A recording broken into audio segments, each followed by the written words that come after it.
আচ্ছা, তো এর আগের লেকচারে যেগুলো হয়েছিল, আহ, এই যে হাফ লাইফ সম্পর্কে বা অর্ধেয় সম্পর্কে গড় আয়ু এবং এই তেজস্ক্রিয়তার রিলেটেড যেগুলো সূত্র ছিল এগুলো আমরা শিখছি। তো আজকে আসছে যে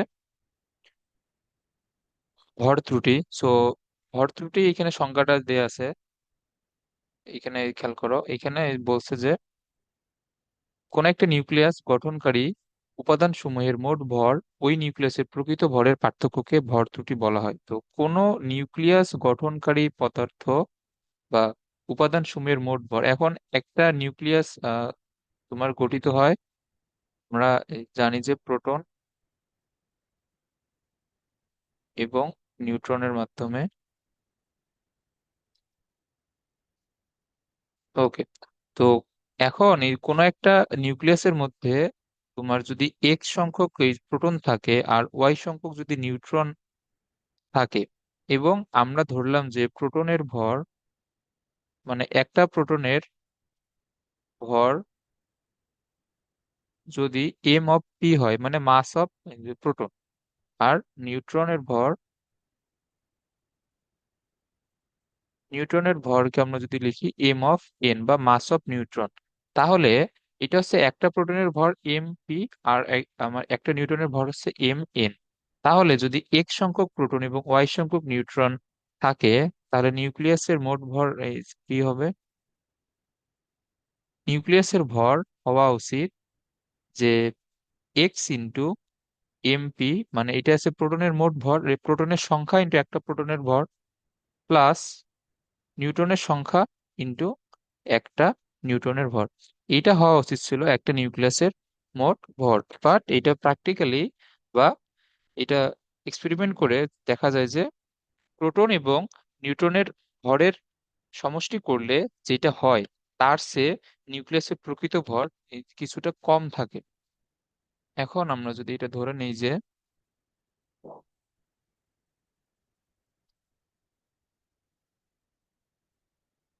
নিউক্লিয়াসের তোমার প্রকৃত ভর হচ্ছে, এটাকে আমরা যদি ধরে নিই যে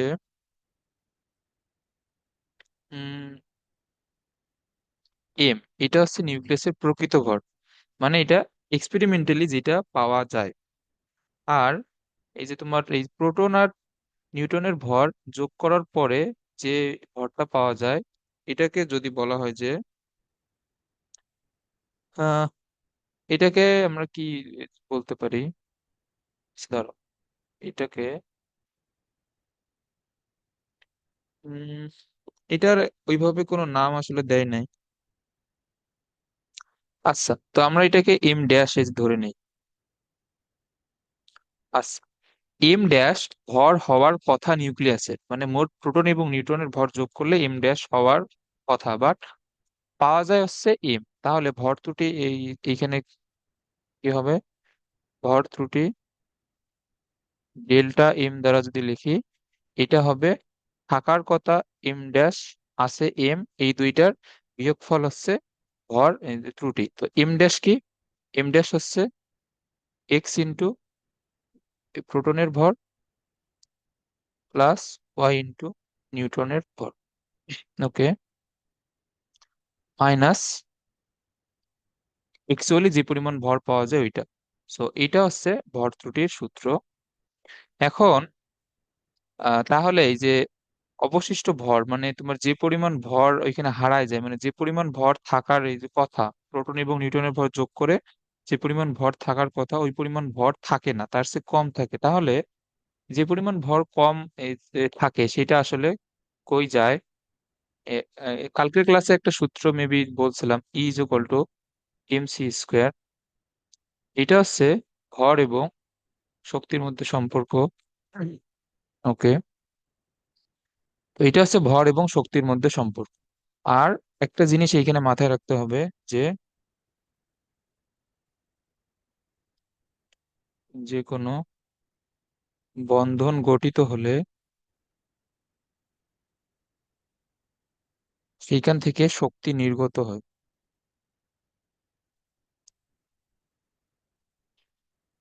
সেইখান থেকে হচ্ছে শক্তি নির্গত হয়। আর আরেকটা হচ্ছে বন্ধন ভাঙতে হলে বাইরে থেকে শক্তি দিতে হয়। বন্ধন ভাঙতে হলে বাইরে থেকে শক্তি দেওয়া লাগে।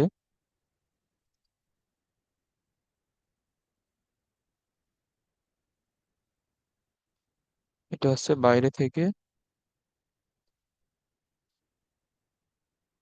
শক্তি দেয়া লাগে। ওকে। আচ্ছা, তো এখন এই যে একটা নিউক্লিয়াসে তোমার যা যা থাকে আর কি, এগুলো হচ্ছে আমাদের প্রোটন এবং নিউট্রন। সো এগুলোকে বলা হয় নিউক্লিয়ন। প্রোটন,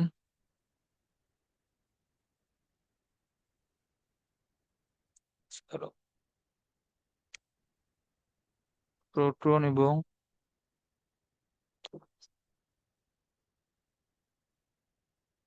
নিউট্রন এই দুইটাকে একত্রে বলা হচ্ছে নিউক্লিয়ন। ওকে। তো এখন আমাদের যে হাইড্রোজেন ব্যতীত মানে তোমার হাইড্রোজেনের নিউক্লিয়াসে কোনো ধরনের নিউট্রন নাই, এখানে একটা প্রোটন একটা ইলেকট্রন। এখানে নিউট্রন নাই।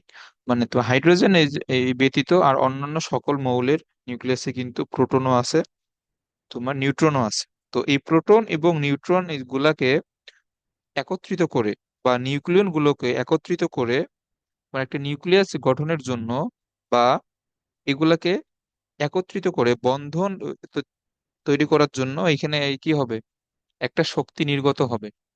মানে তোমার পরমাণুর ভিতর থেকে ওই শক্তিটা আসতে হবে। সো এই শক্তিটা আসলে কই থেকে আসে? এই যে যে পরিমাণ ভর এইখানে হ্রাস পায় ভর ত্রুটির সময়, ওই পরিমাণ ভর শক্তি হিসেবে is equal to MC square, এই সূত্রটা অনুযায়ী যে পরিমাণ ভর হ্রাস পায় ওই পরিমাণ ভর শক্তিতে পরিণত হয়ে ওই যে নিউক্লিয়ন গুলোকে একত্রিত করে রাখার জন্য বা বন্ধন তৈরি করার জন্য যে শক্তিটা প্রয়োজন হয়, এই শক্তিটা এই ভর থেকে তোমার শক্তি হিসেবে নির্গত হয়। এটা আশা করি এটা বুঝছো। এবং এই পরিমাণ শক্তিকে বলা হচ্ছে বন্ধন শক্তি।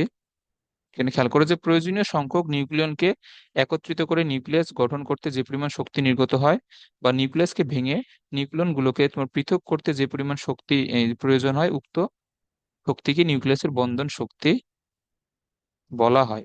এবং এই যে এই বন্ধন শক্তি কার সমান? ভর ত্রুটির সমতুল্য শক্তি। মানে তোমার ভর ত্রুটি যদি হয় এম, তাহলে এর সমতুল্য শক্তি কি হবে? Del M into C square. এটা হচ্ছে বন্ধন শক্তি। মানে তোমার একটা নিউক্লিয়াসকে একত্রিত করে রাখতে যে পরিমাণ শক্তি নির্গত হবে, তুমি যদি ওই নিউক্লিয়াসটাকে ভাঙতে চাও তাহলে তো বাইরে থেকে শক্তি দেওয়া লাগবে, সেম পরিমাণ শক্তি বাইরে থেকেও দেওয়া লাগবে। মানে তোমার এই যে নিউক্লিয়াস গঠন করতে যে পরিমাণ শক্তি লাগবে, ভাঙতেও একই পরিমাণ শক্তি লাগবে। যে গঠন করতে গেলে শক্তি নির্গত হবে এবং এই শক্তিটা আসবে তোমার ভর ত্রুটি থেকে যে পরিমাণ ভর হ্রাস পাবে ওই পরিমাণ ভর শক্তি হিসেবে নির্গত হবে। আর তুমি যদি ওই নিউক্লিয়াসটি ভাঙতে চাও আবার ঠিক সমপরিমাণ শক্তি বাইরে থেকে প্রয়োগ করতে হবে। সো এটাই হচ্ছে এইখানকার কনসেপ্ট। এটা আশা করি বুঝছো। ওকে।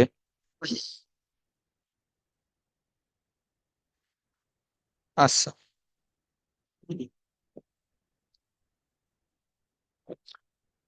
ওকে। এরপরে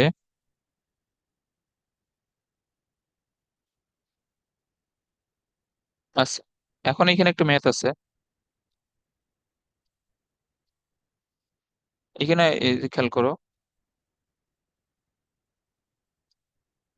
আচ্ছা, এখানে এই যে বলছে যে একটি হিলিয়াম নিউক্লিয়াসে ভর ত্রুটি এবং নিউক্লিয়ন প্রতি বন্ধন শক্তি আসছে।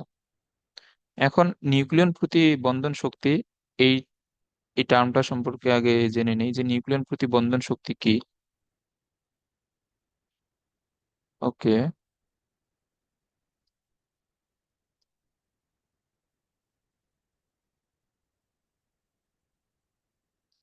নিউক্লিয়ন প্রতি বন্ধন শক্তি। আচ্ছা, এটা জাস্ট আমি একটু এক্সাম্পল দিয়ে এটা বুঝাই। এই ধরো যে একটা, এটা একটা তোমার ওই মৌল। তো এটার আমি প্রোটন সংখ্যা ধরলাম 5 আর ভর সংখ্যা ধরলাম 10। তো এখন এইখানে তোমার নিউক্লিয়ন সংখ্যা এই কত বলো তো? এখানে নিউক্লিয়ন সংখ্যা হচ্ছে, নিউক্লিয়ন সংখ্যা মানে তো ভর সংখ্যা, মানে প্রোটন সংখ্যা এবং নিউটন সংখ্যার যোগফল। সো এখানে প্রোটন সংখ্যা 5, এটা নিউটন সংখ্যা হবে 5, মানে ভর সংখ্যাটাই মূলত নিউক্লিয়ন সংখ্যা। ওকে, তো এখন তোমার এই যে এই নিউক্লিয়াসটা,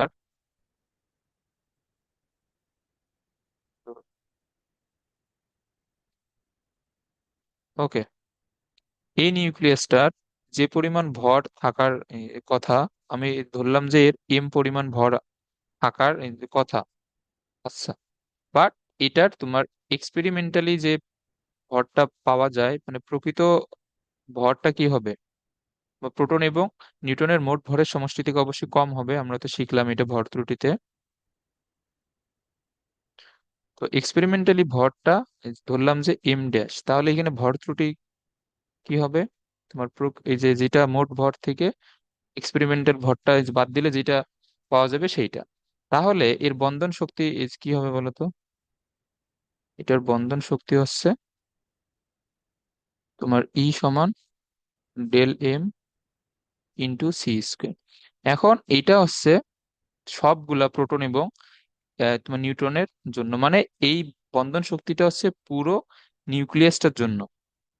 ওকে, এখন আমি যদি এখানে নিউক্লিয়ন এই যে প্রতি, মানে বাংলা ভাষাটা এই পড়লেই তো এখানে বোঝা যাচ্ছে যে প্রতি নিউক্লিয়নে, বা তোমার এখানে যে আমি যদি এখানে এই ধরি যে ভর সংখ্যা 10, তো এই 10টার মধ্যে 5টা প্রোটন আছে, 5টা নিউট্রন আছে, তাহলে এদের সব বার তোমার মিলিত যে বন্ধন শক্তি এটা হচ্ছে del M into C square বা ই। তাহলে একটার জন্য এই কি হবে, তোমার এই 10টার জন্য যদি del M into C square হয়, তাহলে একটার জন্য হবে মানে নিউক্লিয়ন প্রতি, বা প্রতি নিউক্লিয়নে বন্ধন শক্তি। এটা খুবই ছোট একটা কনসেপ্ট, মানে মোট বন্ধন এই শক্তিকে নিউক্লিয়ন সংখ্যা দ্বারা ভাগ, এটা হবে না এই যে একটার এই জন্য কি পরিমাণ শক্তি, খুবই সহজ। তো del M C square divide by 10। Okay, এখন আমরা এই ম্যাথটা যদি করি, ওকে, এখানে ভর ত্রুটি প্রথমে বের করতে বলছে। এখন ভর ত্রুটি কি হবে, এখানে দেখো একটা প্রোটনের ভর বা এম পি দেওয়া, একটা নিউটনের ভর বা এম এন দেওয়া, এবং হিলিয়াম নিউক্লিয়াসের ভর, এটা হচ্ছে প্রকৃত ভর। এখন এর এই কি পরিমাণ ভর হওয়ার কথা এই ছিল বলতো? এখানে প্রোটন সংখ্যা কয়টা, 2টা, ইন্টু একটা প্রোটনের ভর মানে 1.672 ইন্টু 10⁻⁻27, প্লাস আর কি হবে, ইন্টু মোট নিউটনের ভর না, সেখানে নিউটন কয়টা, 4 - 2 দিলে 2, ইন্টু একটা নিউটনের ভর 1.675 ইন্টু 10⁻⁻27। ওকে, এই পরিমাণ ভর হওয়ার কথা ছিল, বাট এক্সপেরিমেন্টালি আসলে এখানে কত পাওয়া যায়, 6.644 ইন্টু 10⁻⁻27। এটা আশা করি এটা বুঝছো যে এখানে ভর ত্রুটিটা আমরা কিভাবে নিলাম, মানে যতটা প্রোটন থাকবে, প্রোটন সংখ্যা ইন্টু একটা প্রোটনের ভর, প্লাস নিউট্রন সংখ্যা ইন্টু একটা নিউটনের ভর, মাইনাস প্রকৃত ভর। ওকে, তো এখন এইখান থেকে ক্যালকুলেশন করলে পাওয়া যাবে 5 × 10⁻⁹ 29,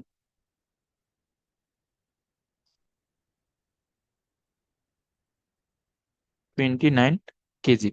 এই পরিমাণে ভর, এই যে এই পরিমাণে ভর ত্রুটি পাওয়া গেছে এইখানে। তো এখন যে নিউক্লিয়ন প্রতি বন্ধন শক্তি বের করতে বলছে, এর জন্য আমাদের প্রথমে মোট বন্ধন শক্তিটা বের করতে হবে।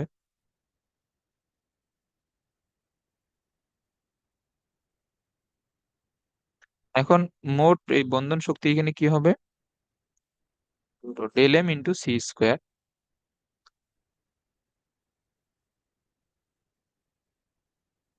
মানে এটা মূলত এম ইন্টু সি স্কোয়ার সূত্র থেকে আসছে, জাস্ট এম এর জায়গায় ডেল এম, এটাও তো একটা ভর। তো ডেল এম এর মান হচ্ছে তোমার 5 × 10⁻⁻29 ইন্টু সি, সি এর মান কত, 3, 10⁻⁸ 8 এর উপরে স্কোয়ার, তো এটা এখান থেকে ক্যালকুলেশন করলে যেটা পাবা এটা হবে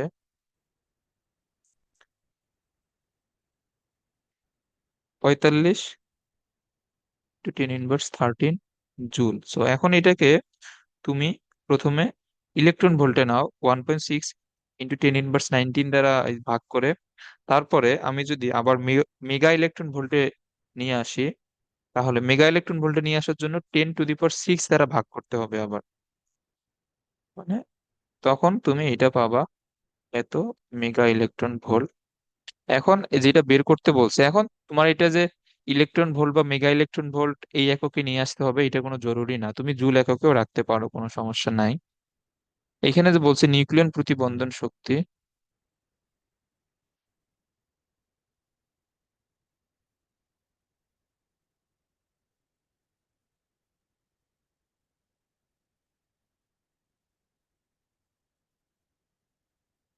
এখন নিউক্লিয়ন প্রতিবন্ধন শক্তি এটা কি হবে, এর কোনো একক নাই ওইভাবে যদিও।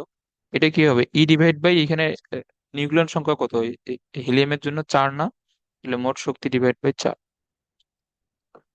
তাহলে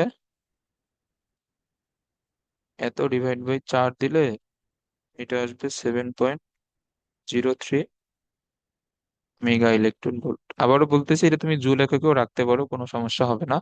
সো তাহলে ভর ত্রুটির এই ম্যাথটা এবং নিউক্লিয়ন প্রতি বন্ধন শক্তি কিভাবে বের করতে হবে এটা আশা করি এটা বুঝছো। ওকে। এরপরে নিউক্লিয় বিক্রিয়া। সো নিউক্লিয় বিক্রিয়া হচ্ছে যে এইখানে জাস্ট সংজ্ঞাগুলো আসবে। আর নিউক্লিয় বিক্রিয়ার মধ্যে দুইটা টাইপ আছে, একটা আছে যে নিউক্লিয় ফিশন বিক্রিয়া, একটা নিউক্লিয় ফিউশন বিক্রিয়া। সো এগুলো সম্পর্কে তো 19-এও আশা করি ছিল, এইখানে তো বেশি কিছু নাই, ওইগুলাই আছে 19-এ, যা ছিল এখানে তাই আছে। ওকে। এখন নিউক্লিয় বিক্রিয়া হচ্ছে যে প্রক্রিয়ায় দুইটি নিউক্লিয়াস অথবা একটি নিউক্লিয়াস ও একটি উপপারমাণবিক যে কণা, যেমন প্রোটন, নিউট্রন, আলফা কণা পরস্পর সংঘর্ষে লিপ্ত হয়ে এক বা একাধিক নতুন নিউক্লিয়াস তৈরি করে, তাকে নিউক্লিয় বিক্রিয়া বলা হয়। ওকে, তুমি এই যে এটা এটা মুখস্থ রাখবা। যেমন হচ্ছে যে আমি যদি একটা মৌলের নিউক্লিয়াস নিই, যেমন অক্সিজেন 8, 16, এটা যদি একটা নিউট্রনের সাথে যদি সংঘর্ষে লিপ্ত হয়, যে একটা উচ্চ গতি সম্পন্ন নিউট্রন, এইটা একে যদি এসে ধাক্কা দেয়, এটা কি হবে, এটা কিন্তু ভেঙে যাবে। এই যে অক্সিজেন নিউক্লিয়াসটা কিন্তু ভেঙে যাবে। এখন একটা উচ্চ গতি সম্পন্ন নিউট্রন এই যদি এসে ধাক্কা দেয়, তাহলে অক্সিজেনের নিউক্লিয়াস দুইটা এর চেয়ে ছোট নিউক্লিয়াসে ভেঙে যাবে। সো আমরা ধরলাম যে একটা হইতে পারে কার্বন, কার্বন 6, তাহলে আর আর কি দেখবে, হিলিয়াম 2। ওকে। তো এখন এখানে বোঝাই যাচ্ছে যে এখানে 6, 2 হবে, কারণ এখানে কত তোমার নিচে কত 8, 0 মানে 8, আর এখানে 6, 2 হবে। আর উপরে আছে কত, 16 আর 1, 17। তাহলে আমরা এখানে 6 12 না দিয়ে এখানে 6 13 দেই, কারণ 6 13 কিন্তু কার্বনের একটা আইসোটোপ আছে, কালকে আমরা শিখছিলাম। এখানে 2 সেট। তো এখন তুমি কিন্তু এখানে এই যে কার্বনে 6 12 দিয়ে এইখানে আবার 2 5 দিলে, মানে সূত্র মিলানোর জন্য 2 5 দিলে কিন্তু হবে না। এই হিলিয়ামের কিন্তু এই এরকম কোনো আইসোটোপ নাই, কিন্তু কার্বনের 6 13 আইসোটোপ কিন্তু আছে, আমরা এগুলা কালকে কিন্তু দেখছিলাম। ওকে। সো এই টাইপের বিক্রিয়া আছে নিউক্লিয় বিক্রিয়া, মানে তোমার যেখানে একটা বড় মৌলের নিউক্লিয়াস উচ্চ গতিসম্পন্ন আহ, এই কোন একটা পরমাণু বা কোন একটা এই কণার আঘাতে ভেঙে, সেটা প্রোটন হইতে পারে নিউট্রন হইতে পারে, ভেঙে তার চেয়ে ছোট দুইটা পরমাণু নিউক্লিয়াসে পরিণত হচ্ছে, অথবা দুইটা ছোট মৌলের নিউক্লিয়াস একত্রিত হয়ে একটা বড় মৌলের নিউক্লিয়াসও তৈরি করতে পারে কিন্তু। ওকে। যেমন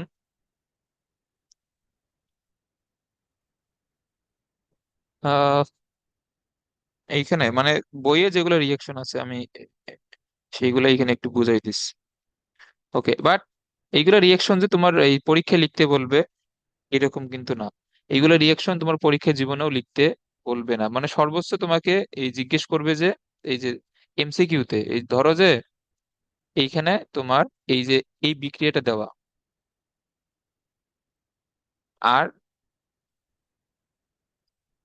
এইখানে তোমাকে এক্স দিয়ে দিল, দিয়ে বললো যে এক্স এর এই প্রোটন সংখ্যা এবং ভর সংখ্যা অথবা নিউট্রন সংখ্যা বের করো। সো তার জন্য তোমাকে এখানে যে এখানে কি করতে হবে, এইটার প্রোটন সংখ্যা 2 হবে, এটা বের করতে হবে, এটা যে 4 হবে, এটা এটা বের করবা। এরপরে এই প্রোটন সংখ্যা কত হবে 2, নিউট্রন সংখ্যা 2, ভর সংখ্যা 4। এগুলো তো কালকে শিখাইছিলাম এগুলা। বাট তোমার সরাসরি কিন্তু বিক্রিয়া সৃজনশীলেও কিন্তু এগুলা আসে না। এখন তোমার যদি সংজ্ঞা আসে নিউক্লিয় বিক্রিয়া কি, এখন তুমি যদি এই কোন একটা বিক্রিয়া মুখস্থ থাকে তুমি চাইলে লিখতে পারো, অথবা মানে এমনিতে কিন্তু ভুলভাল কোনো বিক্রিয়া কিন্তু লেখা যাবে না, তোমার মুখস্থ থাকলে লিখবা, না থাকলে নাই। আর এই টাইপের বিক্রিয়াগুলো এই যে এমসিকিউ দিয়ে তোমার নর্মালি জিজ্ঞেস করবে। আমরা কালকে এই টাইপের বেশ কয়েকটা এমসিকিউ কিন্তু সলভ করছিলাম কিন্তু। ওকে, আচ্ছা। এখন আহ, ছোট মৌলের নিউক্লিয়াস যেমন হচ্ছে যে তোমার অ্যালুমিনিয়াম 1327, আর হিলিয়াম যদি যোগ হয়, ওকে, এখন এরা একত্রিত হয়ে এইখানে এটা কিন্তু আলফা কণা। সো এখন এটা এটা একটা বড় মৌলের নিউক্লিয়াসের সৃষ্টি করবে, যেমন ফসফরাস এবং একটা নিউট্রন। সো একটা নিউট্রন যদি হয় 0, 1, এখন তাহলে এখানে ফসফরাস কত হবে, এখানে 15, আর এইখানে 31, আর এইখানে আছে 1, তাহলে এখানে হবে 30। ওকে, আচ্ছা। এখন এখানে আরো একটা বিক্রিয়া আছে বইয়ে। ওকে, এখানে দেখো 15, এটা দেওয়া 30, আর এইটা ভেঙে যেটা তৈরি হবে সিলিকন 14, এখানে 30। আচ্ছা, এখন আমি যদি একটা এখানে এক্স যদি এখানে ধরে নিই, এক্স এর এখানে কত হবে বলো তো, 30, 30 মানে এখানে হবে 0, আর এখানে 15, এখানে 14, তার মানে এখানে হবে 1। এই যে এই সংকেতটা খেয়াল করো, এই সংকেতটাকে এর নাম হচ্ছে পজিট্রন।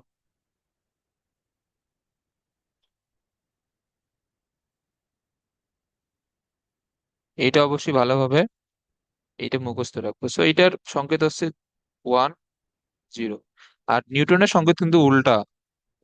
দেখো এখানে নিউটনের সংকেত কিন্তু দেওয়া আছে, নিউটনের সংকেত আর পজিট্রনের সংকেত কিন্তু আলাদা, কিন্তু এটা একটু এই মনে রাখবা ভালোভাবে। ওকে, আচ্ছা। এরপরে, হ্যাঁ, এরপরে যেটা বললাম যে নিউক্লিয় ফিশন এবং নিউক্লিয় ফিউশন, এই দুইটা 19ও ছিল। এইখানেও তেমন বেশি কিছু নাই, খালি তার সংজ্ঞাটাই দেয়া আমাদের বইগুলোতে, আর দুই একটা বিক্রিয়া দেওয়া। বাট আবারও বলতেছি বিক্রিয়া এগুলো মুখস্থ রাখা লাগবে না। ওকে, নিউক্লিয় ফিশন কি, নিউট্রনের আঘাতে যদি কোনো ভারী পরমাণু নিউক্লিয়াস প্রায় সমভর বিশিষ্ট দুইটি অংশে বিভক্ত হয়ে যায়, মানে তোমার এখানে একটা বড় পরমাণুর একটা নিউক্লিয়াস আছে, একে একটা যদি উচ্চ গতিসম্পন্ন নিউট্রন এসে যদি আঘাত করে, মানে নিউটন এসে আঘাত করা মানে কি প্লাস। ওকে, সো এটা কি হবে, এটা অলমোস্ট দুইটা সমভর এই বিশিষ্ট পরমাণুতে বিভক্ত হয়ে যাবে। বাট এটা যে দুইটাই একই পরমাণু হইতে হবে, একই ভর বিশিষ্ট, ওই রকম ম্যান্ডেটরি না। ওকে, তো এটা হচ্ছে আমাদের ফিশন বিক্রিয়া। আচ্ছা, এখন এটার যে এক্সাম্পলটা আছে এই যে এই বইয়ের মধ্যে সবচেয়ে ভালো এক্সাম্পল আছে ইউরেনিয়ামকে দিয়ে। তো এই বিক্রিয়াটা একটু এই মাথায় রাখতে হবে, কি এই মাথায় রাখতে হবে আমি বলতেছি। আচ্ছা, দাঁড়াও তো একটু।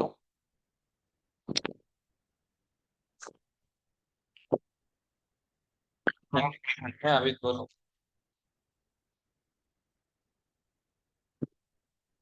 হ্যাঁ, করছিলাম তো। তারপর, আহ, আমার একদম হ্যাঁ হ্যাঁ।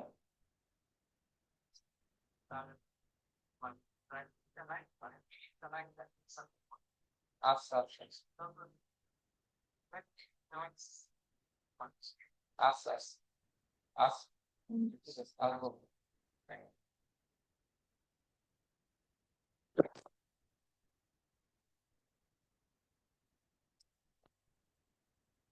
আচ্ছা ধরো আমি একটু ক্লাসটা পজ করে রাখতেছি, আবার শুরু করতেছি।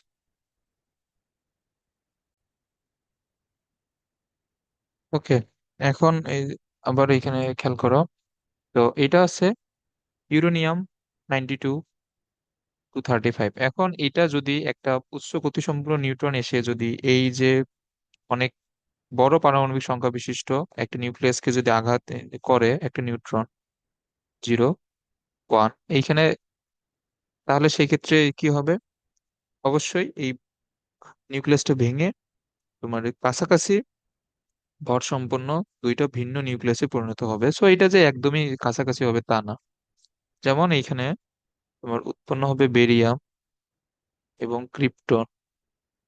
ওকে, এখন এটা হচ্ছে 56 আর এটা হচ্ছে 36 ক্রিপ্টনের।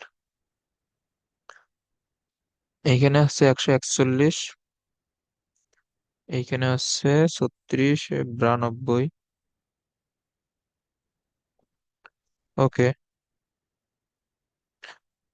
আর এইখানে হচ্ছে তোমার উৎপন্ন হবে তিনটা নিউট্রন। আর এই জিনিসটা সবচেয়ে ইম্পর্টেন্ট যে এই বিক্রিয়ায় 200 মেগা ইলেকট্রন ভোল্ট শক্তি উৎপন্ন হয়। ওকে, এই যে এটা এমসিকিউ এর জন্য মাথায় রাখবা।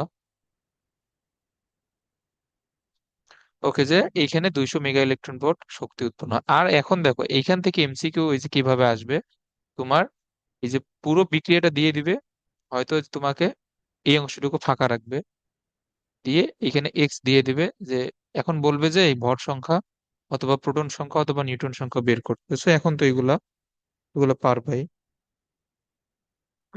ওকে, আচ্ছা তো এটাই ছিল আমাদের ফিশন বিক্রিয়া নিয়ে যা যা আছে। আচ্ছা, ফিউশন।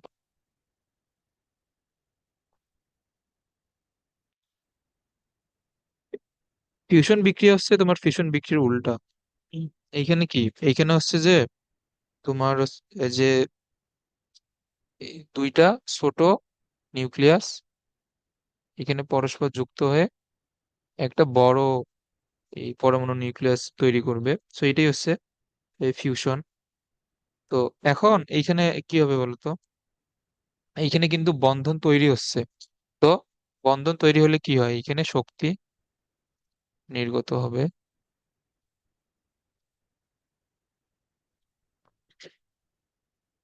ওকে,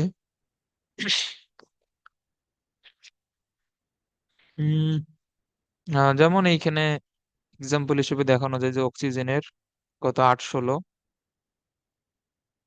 এরকম।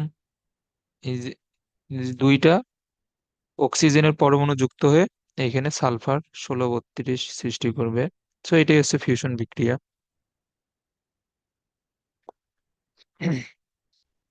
ওকে, তো এইগুলা তোমার ফিউশন এবং ফিউশন থেকে জানার মতো। ওই তো বললাম 19-এ এখানে যাই ছিল এখানে তাই আছে, জাস্ট সংজ্ঞাগুলা জানলেই চলবে। সো এইটা ছিল এই পর্যন্ত এই চ্যাপ্টারের থিওরিটিক্যাল পার্ট। আচ্ছা, আমরা কয়েকটা ম্যাথ সলভ করি।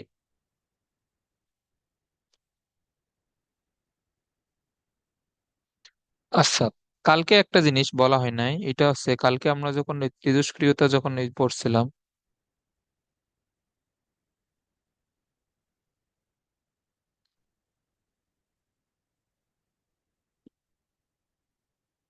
আচ্ছা, একটু দাঁড়াও।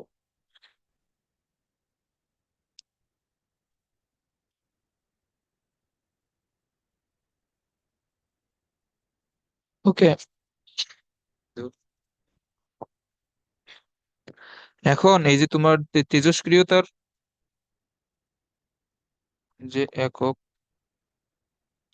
এটা হচ্ছে এটাকে এই, আহ, এটা কুড়ি এই নামের সায়েন্টিস্টের নাম হয়তো শুনছো, পিউরি কুরি, এবং এটা আর একটা কি ছিল, এরা হাজবেন্ড ওয়াইফ ছিল আর কি।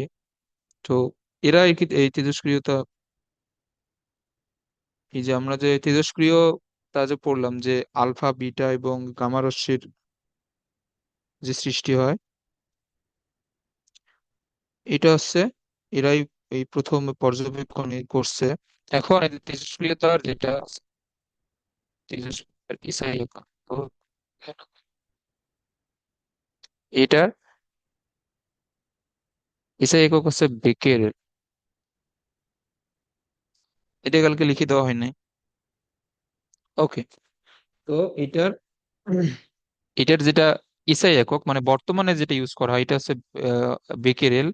আর এই এককটা আবিষ্কারের পূর্বে, তার আগে তেজস্ক্রিয়তার একক ছিল কুড়ি। ওকে, এই দুইটাই কিন্তু, এই তেজস্ক্রিয়তার একক দুইটাই মনে রাখতে হবে। সো বেকেরেলকে লেখা হয় বি ইউ, আর কুড়িকে লেখা হয় সি আই। ওকে, আচ্ছা আমি এগুলার কিছু সংজ্ঞা লিখে দিচ্ছি। এটা হচ্ছে প্রতি সেকেন্ডে একটি পরমাণুর ভাঙনকে বা একটি তেজস্ক্রিয় ভাঙনকে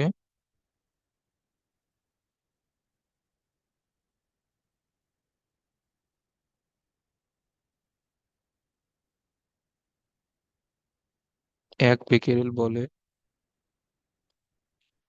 ওকে, তাহলে ওয়ান বেকেরেল মানে হচ্ছে প্রতি সেকেন্ডে একটা, এই যে একটা ভেঙে যাওয়া।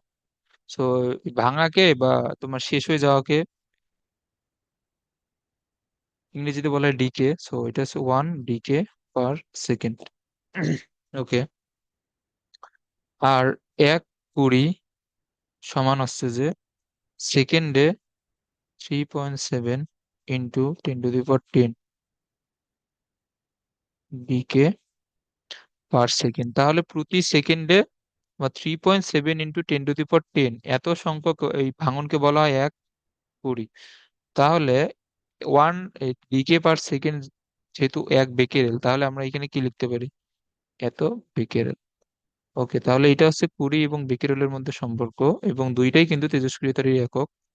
তো এটা মাথায় রাখবা। ওকে, তো এখন যদি ম্যাথ গুলো করি, এখন বলছে যে এত এর অর্ধায়ু এত মিনিট, এর কি পরিমাণ ভর থেকে এক কুড়ি তেজস্ক্রিয়তা পাওয়া যাবে। এখন আমরা তো পড়লাম যে এক কুড়ি এই তেজস্ক্রিয়তা মানে কি, 3.7 into 10 to the power 10 decay per second. মানে এক কোটি তেজস্ক্রিয়তা পাইতে গেলে কোন একটা পরমাণুর প্রতি সেকেন্ডে 3.7 ইন্টু 10 টু দি পাওয়ার 10 সংখ্যক পরমাণু ভাঙতে হবে। ওকে, তো এখন তোমার কি পরিমাণ ভর থেকে প্রতি সেকেন্ডে এত পরিমাণে পরমাণু ভাঙবে, এইটাই এখানে বের করতে হবে। ম্যাথটা তো এই যে, এখানে বুঝছো আশা করি যে এখানে কি বের করতে বলছে আসলে। ওকে, এখন এই যে, তাহলে আমি একটু বাংলা ভাষায় লিখি, তাহলে বুঝবা। এখানে প্রতি সেকেন্ডে ভাঙবে কত, প্রতি সেকেন্ডে ভাঙবে হচ্ছে 3.7 ইন্টু 10 টু দি পাওয়ার 10। তাহলে এই যে তোমার এই প্রতি সেকেন্ডে, এটা দ্বারা এই যে কি প্রকাশ করা হয়, এ- এটা হচ্ছে ভাঙনের হার প্রকাশ করবে অবশ্যই, কারণ এই প্রতি সেকেন্ডেই তো হার প্রকাশ করে। তাহলে এখানে ভাঙনের হার হচ্ছে এটা 3.7 10 to the power 10। Okay, so ভাঙনের হারকে আমরা কালকে কি লিখছিলাম, এই যে ডিএন বাই ডিটি হচ্ছে ভাঙনের হার। তো এখানে ডিএন বাই ডিটি এর মান এখানে কি তাহলে, ডিএন বাই ডিটি এর মান হচ্ছে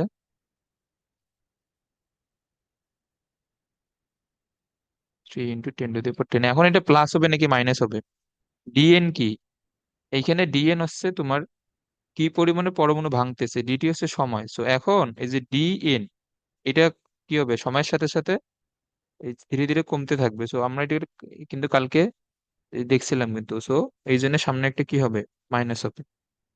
ওকে, এগুলো কিন্তু আমরা কালকে দেখছিলাম কিন্তু। আচ্ছা, এবং এর হাফ লাইফ দেয়া কত?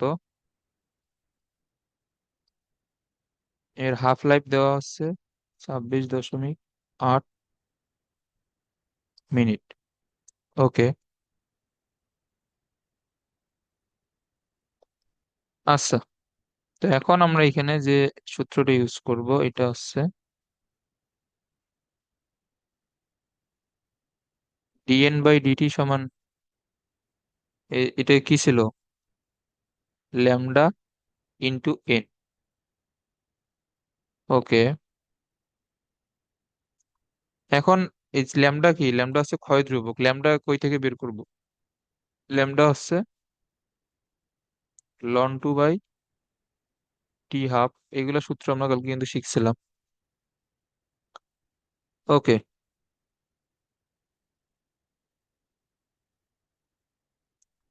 এখন দেখো এখানে -dn/dt ল্যামডা ইন্টু এন।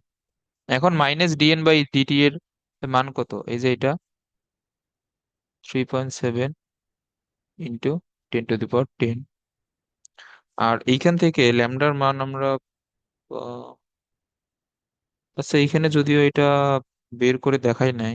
আচ্ছা, এখানে আমার কাছে ক্যালকুলেটর নাই, আমি এইভাবে লিখে দিচ্ছি। এটা কি হবে, লন টু এর মান 693 ডিভাইড বাই 26.8 মিনিট, এটাকে সেকেন্ডে নিলে এত হবে। ওকে, ইন্টু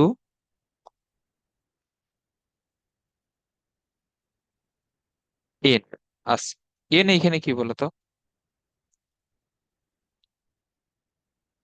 এন এইখানে কি, এন, এন হচ্ছে এখানে অক্ষত পরমাণুর সংখ্যা। এখন এই জিনিসটা একটু বুঝো একটু ভালোভাবে। আচ্ছা, এখন এন সমান এর তোমার আণবিক ভর কত?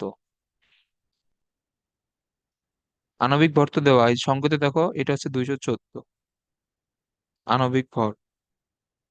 ওকে,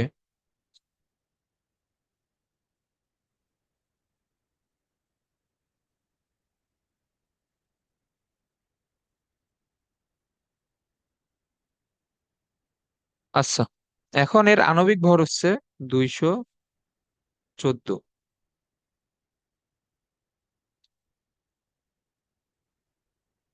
6.023 ইন্টু 10⁻23।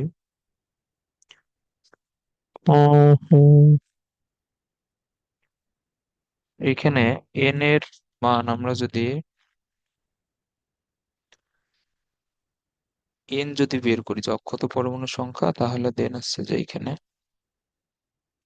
এটা হবে, তারপরে এইখান থেকে। আচ্ছা, এখন এইখানে খেয়াল করো, এইখানে আবার ঐকিক নিয়মে, ধরো এত ঝামেলা। আচ্ছা দেখো, এইটা এই সাইডে এটা বুঝাই। উম এখন এই যে আহ, যে কোনো পরমাণুর 1 মোল সংখ্যক, এই যে 1 মোল, সব 1 মোল পরমাণুর ভর,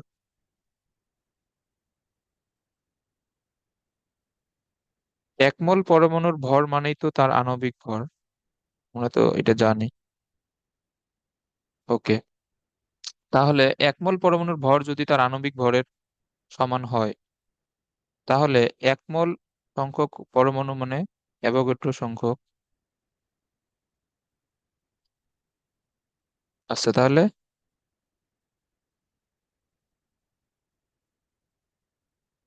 এতটি পরমাণুর ভর হচ্ছে কত, এর জন্য কত হবে, 214 গ্রাম হবে। এটা আশা করি এ- এটা বুঝছো আশা করি। তাহলে 1 গ্রামে তোমার পরমাণু এই কতটা, এ- এখানে 1 গ্রামে পরমাণু হবে কত, 214 ডিভাইড বাই 6.023 ইন্টু, উল্টা লিখলাম নাকি? 214 গ্রামে এত। আচ্ছা, তো এটা তো উল্টা হয়ে গেছে। মানে 214 গ্রামে হচ্ছে অ্যাভোগাড্রো সংখ্যক, তাহলে 1 গ্রামে হবে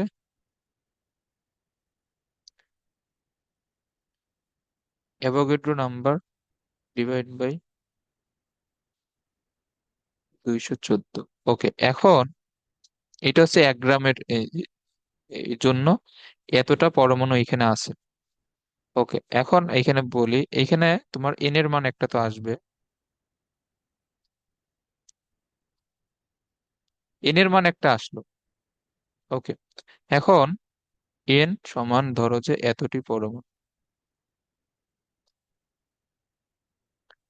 আচ্ছা, এন সমান আসলো এতটি, এতটি পরমাণু। এখন তুমি এখানে ভর কিভাবে বের করবা, যে এখানে তোমার কি পরিমাণ ভর এইখানে লাগবে। তাহলে আমি ধরলাম যে এম গ্রাম আমার লাগবে, তো এম গ্রামে আমার পরমাণু থাকবে কতটা? এম গ্রামে আমার পরমাণু থাকবে 6.023 into 10⁻23 divide by 214 into, M হবে না, কারণ 1 গ্রামে যদি এতটা থাকে তাহলে এম গ্রামে ইন্টু এম হবে। ওকে, তাহলে এত সংখ্যক পরমাণু আছে এবং এইটাই মূলত কার মান? এইটাই হচ্ছে এন এর মান। তাহলে এন সমান কি হবে? 6.023 into 10⁻23 divide by 214 into M. So M এর মান এইখানে যেটা আসবে তুমি এটা এখানে বসাই দিবে, তারপরে এখান থেকে এম এর মান অর্থাৎ ভর এখান থেকে বের করবো। সো ম্যাথটা অনেক বেশি কমপ্লিকেটেড হয়ে গেছে, এটা আশা করি এটা বুঝছো। আচ্ছা, এখন এর পরেরটা 5 নাম্বার।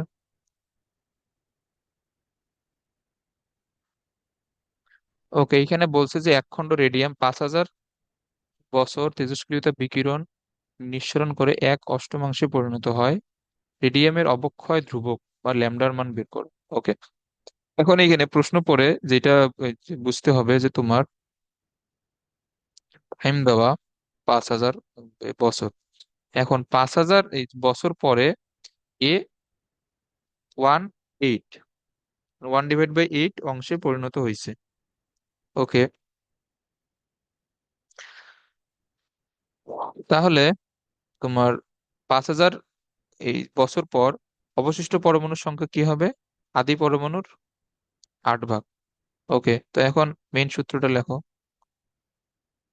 e⁻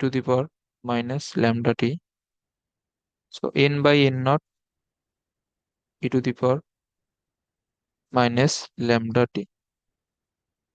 আচ্ছা, একটা দাঁড়াও। ওকে, এখন তাহলে এখানে কি হবে? এইখানে সেম টাইপের ম্যাথ তো কালকে সলভ করানো হয়েছে অনেকগুলো। এখানে ই সরানোর জন্য লন নিয়ে আসা লাগবে। N divide by N naught এইখানে হবে -λ t। তারপরে এখানে তো N divide by N naught এর মান কত হবে? 1/8, টি এর মান দেওয়া আছে, ল্যামডার মান বের করবো। সো টি এর মান এইখানে তুমি এই যদি এখানে বছরে ইউজ করো, ল্যামডার মান কি আসবে? পার ইয়ার এটা আসবে। খুবই সহজ একটা ম্যাথ। ওকে, এখন এটা আছে ট্রিটিয়ামের অর্ধায়ু 12.5 বছর। এখন দেখো, এটা অর্ধায়ু হচ্ছে 12.5 বছর। তো ওই ধরলাম যে শুরুতে আছে এন নট পরিমাণ অংশ, 12.5 বছর পরে এটা কি হবে? যেহেতু অর্ধায়ু, সো অর্ধায়ু পরে এটা কি হবে? n0/2 হবে। এখন শুরু থেকে তোমার 25 বছর যদি হিসাব করি, আরো 12.5 বছর, 12.5 বছর পর এটা কি হবে? এই যে n0/2 এর আবার অর্ধেক হবে, মানে n0/4। তো এখন এই পরিমাণ হবে।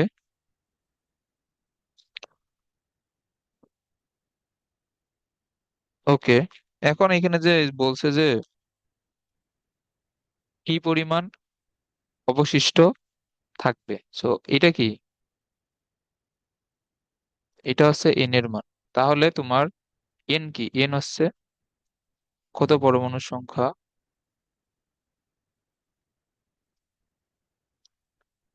অক্ষত পরমাণুর সংখ্যা এই কত বলো তো? অক্ষত পরমাণুর সংখ্যা আছে তোমার পূর্বের 1/4। এখন তুমি যদি এটা ম্যাথমেটিক্যালি করতে চাও, এখানে ল্যামডা হবে কত? ল্যামডা হচ্ছে ln 2/12। তো এখান থেকে ল্যামডার মান আসবে 5.544 × 10⁻²। যেহেতু এটা ইয়ারএস, এটা হবে ইয়ার ইনভার্স। তো এন নট e⁻ লন নিয়ে, আচ্ছা এখানে লন নেওয়া লাগবে না। এখন তুমি এখানে একটা কাজ করো, n/n0 এইখানে ল্যামডার মান বসাও 5.544 × 10⁻⁻t। ল্যামডা যেহেতু লিখছো ইয়ার এককে, সো এইখানে টি হাফ যদি লেখো, টি হাফ এখানে 12.5 বছর তুমি যদি দাও। আচ্ছা আচ্ছা, সরি সরি, এখানে 12.5 বছর হবে না, কারণ এখানে আমাদের 25 বছর পরে বের করতে বলছে, সো এটা 25। তাহলে n/n0 এইখানে আসবে হচ্ছে 1/4। তাহলে এখন দেখো এন সমান কি হচ্ছে, n0/4 মানে তোমার আদি পরমাণুর 1/4। ওকে।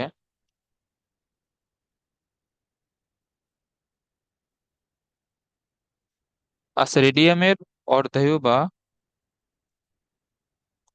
টি হাফ দেওয়া 1590 বছর। এই কত বছর পর এত কেজি ভরের এই তেজস্ক্রিয়ের 1 সেন্টিগ্রাম ক্ষয়প্রাপ্ত হবে এবং 1 সেন্টিগ্রাম অবশিষ্ট থাকবে? দেখো, দুইটা প্রশ্ন কিন্তু ভিন্ন ভিন্ন। এখন আমি বলি যে আমরা যে সূত্রটা আমরা শিখছিলাম যে n⁻⁰ এটা হচ্ছে পরমাণু সংখ্যা দিয়ে, যে এন হচ্ছে তোমার টি সময় পরে অক্ষত পরমাণুর সংখ্যা, n0 হচ্ছে তোমার তোমার প্রাথমিক পরমাণুর সংখ্যা। সেম সূত্র কিন্তু ভরের জন্য লেখা যায়, মানে টি সময় পর অক্ষত ভর, এটা হচ্ছে আদি ভর ইন্টু e⁻⁻টি। সেম সূত্র ভরের জন্য লেখা যায়, সেম সূত্র পরমাণুর সংখ্যার জন্য লেখা যায়, এটা একটু মাথায় রাখবো। এবং এইখানে আমরা ভরের সূত্রটাই এই ম্যাথে অ্যাপ্লাই করব। ওকে।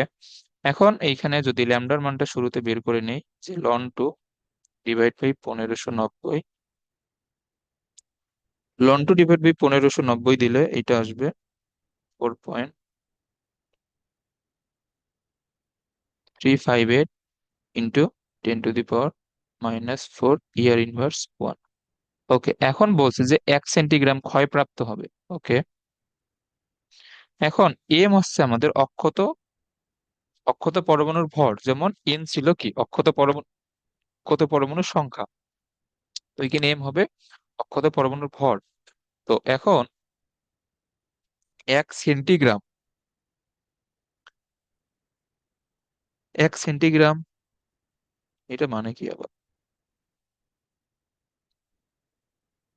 1 সেন্টিগ্রাম, আচ্ছা ধরো এটা আমি একটু এটা দেখে নেই। আহ প্রাথমিক ভর হচ্ছে যে তোমার এত কেজি ভরের 1 সেন্টিগ্রাম ক্ষয়প্রাপ্ত হবে।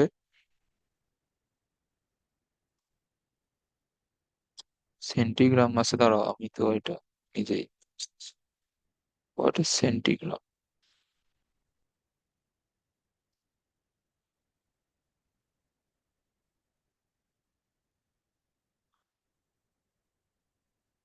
100 অফ এ গ্রাম। সেন্টিগ্রাম হচ্ছে 100 অফ এ গ্রাম। ও হ্যাঁ, আরে ধরো, যেমন 1 সেন্টিমিটার মানে হচ্ছে 1/100 মিটার। তাহলে 1 সেন্টিগ্রাম হবে কত? 1 সেন্টিগ্রাম আমরা যদি লিখি তাহলে এটা হবে 1/100 গ্রাম, এরকম হবে নাকি? 100 গ্রাম, হ্যাঁ। তাহলে 1 সেন্টিগ্রাম মানে হচ্ছে 10^2 গ্রাম। ওকে। আচ্ছা, এখন যদি এটা হয়,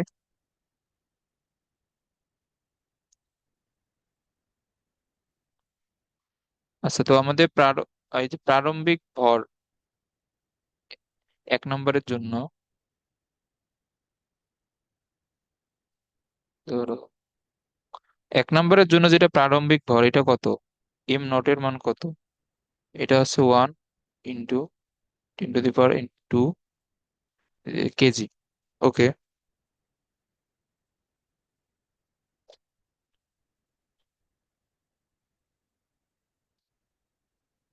প্রারম্ভিক ভর হচ্ছে এত কেজি। আচ্ছা, তো এটা এখন আমি যদি গ্রামে নিয়ে যাই, এটা এটা কি হবে? এর সাথে 1000 গুণ দিলে এটা কি হবে? এটা গ্রামে যাবে। আবার আমি যদি সেন্টিগ্রামে নিয়ে যেতে চাই, যেমন 1 মিটার থেকে আমি যদি সেন্টিমিটার নিয়ে যাই, 100 দ্বারা গুণ। তো 1 গ্রাম থেকে সেন্টিগ্রামে নিয়ে যাওয়ার জন্য আবার কি হবে? 100 দ্বারা গুণ। তো এখানে শূন্য কয়টা? 5টা না? এখানে -2, তাহলে এখানে হবে 10⁻³ সেন্টিগ্রাম। এটা আশা করি বুঝছো। ওকে, এখন যে এখানে বলছে যে তোমার 1 সেন্টিগ্রাম ক্ষয় হবে, তাহলে অবশিষ্ট থাকবে এই কতটুকু বলো তো? অবশিষ্ট থাকবে, এটা কি? এটা হচ্ছে এম। তোমার প্রারম্ভিক হচ্ছে যে 10⁻³ সেন্টিগ্রাম, আর অবশিষ্ট হবে 1 সেন্টিগ্রাম।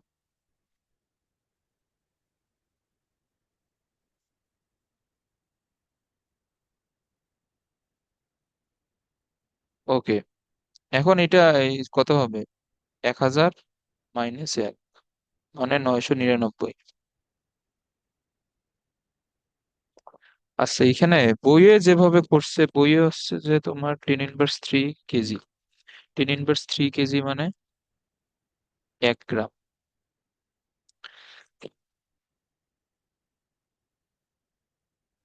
ধরো ম্যাথ তো একভাবে, বইয়ে করছে একভাবে, আবার এইখানে যেভাবে করছে সেইভাবে করলে আবার অ্যান্সার মিলে না।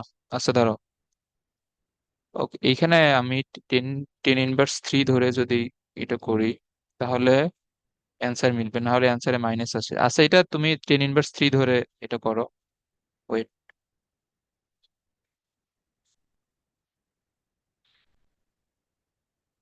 এটা আমরা যদি 10⁻³ ধরে করি, তাহলে এটা হচ্ছে 10⁻³ কেজি।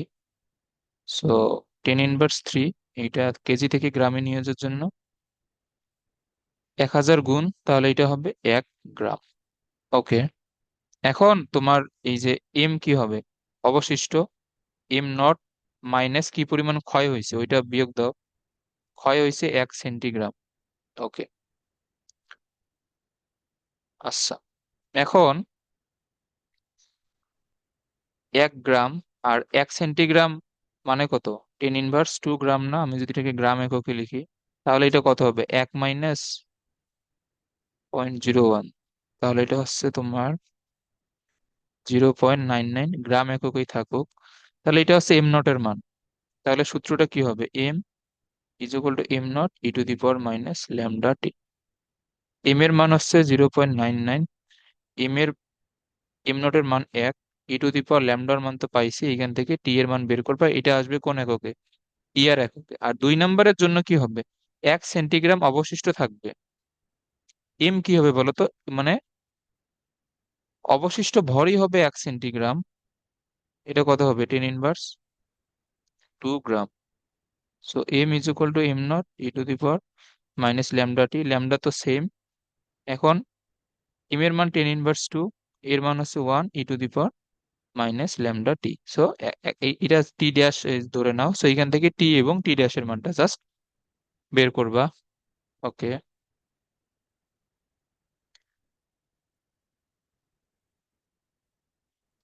আচ্ছা, এত ঘন্টা অর্ধায়ু বিশিষ্ট এই এই তেজস্ক্রিয় আয়োডিন আইসোটোপ এটা তো সহজ, এখানে তো ডিরেক্ট সূত্র, এটা আবার বোর্ডে আসছে, এই দিনাজপুর বোর্ড 19-এর। সো ক নম্বরে কি তোমার টি হাফের মান তো দেয়াই, 2.26 আওয়ার, তাহলে এই ল্যামডা কি হবে, লন টু বাই টি হাফ, বা 0.693 ডিভাইড বাই 2.26 আওয়ার। এইখানে একটা মান আসবে আওয়ার ইনভার্সে। এইটুক করলেই 3 নাম্বার, এটা যেহেতু গ নম্বরে আসছে। ওকে, কোনো একজন রোগীর শরীরে রোগ নির্ণয়ের জন্য তার শরীরে 15 গ্রাম আইসোটোপ ব্যবহার করা হলো, এবং 24 ঘন্টা পরে আবার আয়োডিনের উপস্থিতি নির্ণয় করা হলো। এখন 24 ঘন্টা পর কি পরিমাণ আয়োডিন অংশ অবশিষ্ট থাকবে। ওকে, এখন এটা বের করতে বলছে, তো আমরা এটা এটা আমরা ভরের সূত্রটা ইউজ করতে পারি। এখন ল্যামডার মান তো গ থেকে বের করবে, এখন তোমার কার মান এখানে বের করতে হবে বলো তো, জাস্ট এম এর মান। না, এখানে জাস্ট তোমার এম এর মান বের করতে হবে, আর তো কিছু না। এম নট কত, এম নট হচ্ছে 15, ই টু দি পাওয়ার ল্যামডার মান গ থেকে পাবা।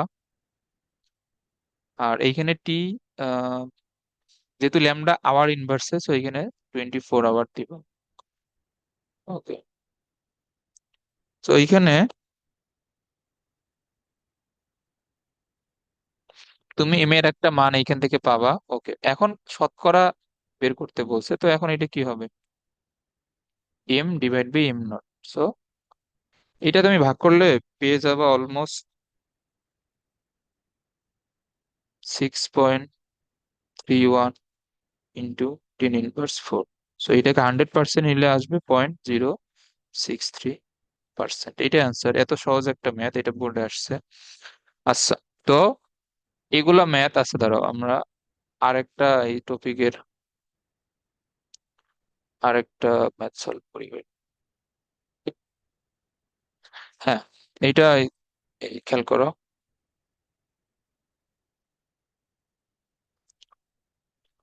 যদিও আমরা ভর ত্রুটির ম্যাথ গুলো তো একটা সলভ করে আসলাম, এটা এখন আশা করি পাবা। দেখো, একটা ইউরেনিয়াম 92 235 ফিশন বিক্রিয়ায় নির্গত শক্তি ফেরাস 2656-কে আঘাত করে ফিশন বিক্রিয়াটি দেওয়া আছে।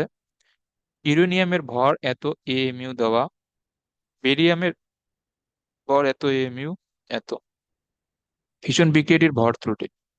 আচ্ছা, ধরো আমি এইখানে বিক্রিয়াটি লিখি। এখন একটা বিক্রিয়ার ভর ত্রুটি কিভাবে বের করবা, এইখানে হচ্ছে 235, 0, 1, বেরিয়াম 86, 141, ক্রিপ্টন 3692, আর এটা আছে তিনটা 0, 1 এর নিউট্রন। ওকে, এখন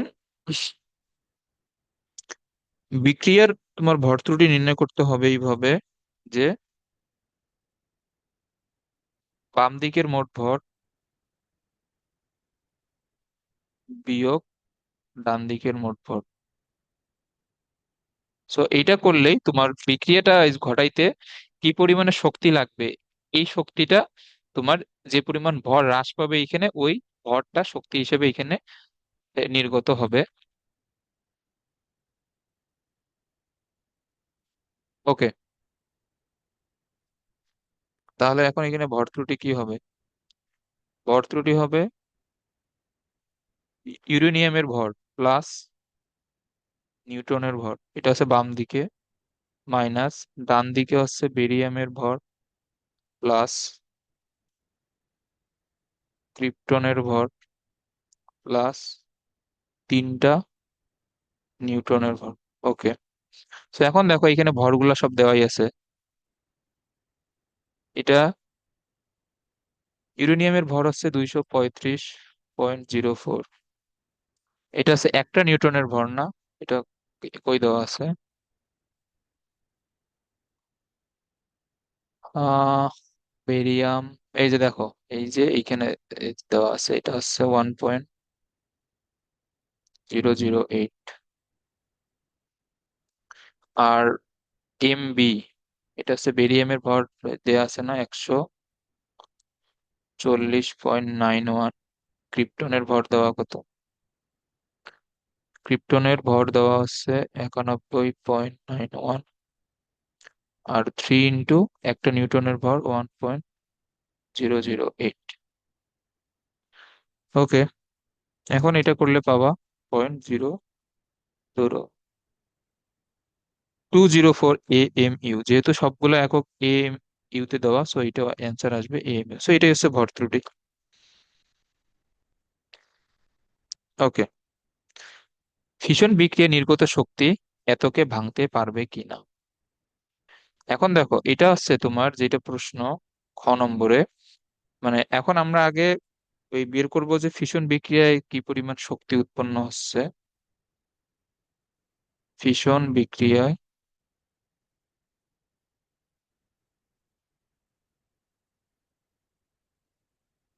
নির্গত শক্তি, এটা কি হবে বলতো? এই যে del m × c²। ওকে, এখন এই যে আমরা তো কালকে একটা জিনিস পড়ছিলাম যে 1 AMU সমান কত electron volt? 931.5 mega electron volt ছিল না? হুম। ওকে, তো এটা del m হচ্ছে তোমার এত AMU, সো এটা তো শক্তিতে আসবে। আচ্ছা, এখানে তোমার ডিরেক্ট c², এটা এই সূত্রটা লেখার এখানে দরকার হবে না, কারণ আমরা AMU থেকে ডিরেক্ট এটা শক্তিতে নিয়ে যেতে পারবো।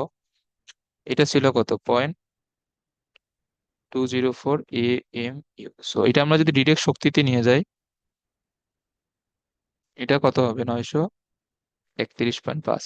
এইখানে আবার ওই ভুলটা করা যাবে না যে তুমি 0.204 কিন্তু এম না, এটা হচ্ছে তোমার এটা ভর ত্রুটি ঠিক আছে, বাট এটা কিন্তু এই কেজি এককে নাই। এটা যদি কেজি এককে থাকতো তাহলে তুমি E = mc², এম এর জায়গায় এই তোমার কেজি এককের ভরটা ইউজ করে তারপর c² গুণ করতে পারতো, বাট এটা যেহেতু এএমইউ তে আছে, তো এক এএমইউ এর সমতুল্য শক্তি আমরা যেহেতু জানি 931.5 mega electron volt, so AMU থেকে তুমি ডিরেক্ট শক্তিতে এটা লিখতে এই পারো কিন্তু। সো এটা হচ্ছে 190.026 মেগা ইলেকট্রন ভোল্ট। ওকে, এখন এটা হচ্ছে তোমার ফিশন বিক্রিয়া, মানে তার মানে গ নম্বরে এই যেটা বের করলাম, এই ফিশন বিক্রিয়া নির্গত শক্তি এটা। এটা যে এই বলছে যে ফেরিস, এটা হচ্ছে আয়রন 2656 কে ভাঙতে পারবে কিনা। এখন এটার বন্ধন শক্তি বের করতে হবে। এখন বন্ধন শক্তি কিভাবে বের করে তুমি তো জানো, এটা কত? del m × c², মানে আয়রনের তোমার ভর ত্রুটি বের করতে হবে, তারপর c² দ্বারা গুণ করে এটা বন্ধন শক্তি পাবো। সো এখন এই যে নির্গত শক্তি যদি বন্ধন শক্তির থেকে বেশি হয় তাহলে ভাঙতে পারবে, আর না হলে ভাঙতে পারবে না। ওকে, কারণ আমরা তো জানি যে একটা নিউক্লিয়াস তৈরি করতে যে পরিমাণ শক্তি নির্গত হয়, ঠিক ঠিক সমপরিমাণ শক্তি কিন্তু বাইরে থেকে প্রয়োগ করতে হবে ভাঙার জন্য। তাহলে এর বন্ধন শক্তি যত ঠিক সমপরিমাণ শক্তি যদি তোমার নির্গত শক্তি হয় তাহলে ভাঙতে পারবে, বা তার থেকে বেশি হলেও তো ভাঙতে পারবে, আর কম হলে ভাঙতে পারবে না। সো এখন আমরা আয়রনের বন্ধন শক্তি বের করব। সো বন্ধন শক্তি বের করার জন্য আগে এর ভর ত্রুটি বের করতে হবে। এখন ভর ত্রুটি কি হবে? এই যে কোনো একটা পরমাণুর জন্য তোমার ভর ত্রুটি কি হয়? 26, মানে তোমার এই প্রোটনের ভর ইন্টু একটা প্রোটনের ভর, আর নিউট্রন কত এখানে? 56, 26, 30 ইন্টু একটা নিউটনের ভর মাইনাস এক্সুয়াল ভর এই যে এর কত, দেখো এই যে 26, 56 এক্সুয়াল ভর দেওয়া 55.9349। সো এখানে কত হবে? 26 ইন্টু একটা প্রোটনের ভর। সো এই যে প্রোটনের ভর তো দেয়াই আছে 1.0072, আর এটা 30 ইন্টু এম এন কত, মানে নিউটনের ভর হচ্ছে 1.008, মাইনাস এটা হচ্ছে 55.9349। তুমি এখান থেকে এটা হিসাব করলে পাবা 4923 AMU। সো আয়রনের বন্ধন শক্তি কি হবে?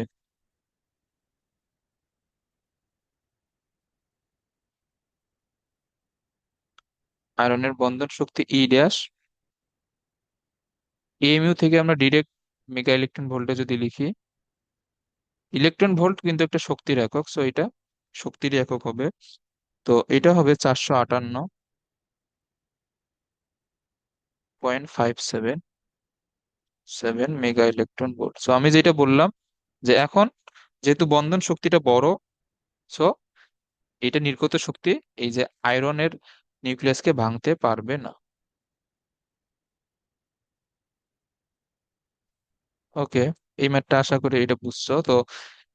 এই দুই টাইপেরই ম্যাথ আসবে এই চ্যাপ্টার থেকে। সো এইগুলো ভালোভাবে পড়বে। একটা হচ্ছে অর্ধায়ু, আর কি পরিমাণ এই পরমাণু অবশিষ্ট থাকবে বা এত ভাঙতে কি পরিমাণ সময় লাগবে, আর বন্ধন শক্তির এই টাইপের ম্যাথ। সো এইগুলা করিও।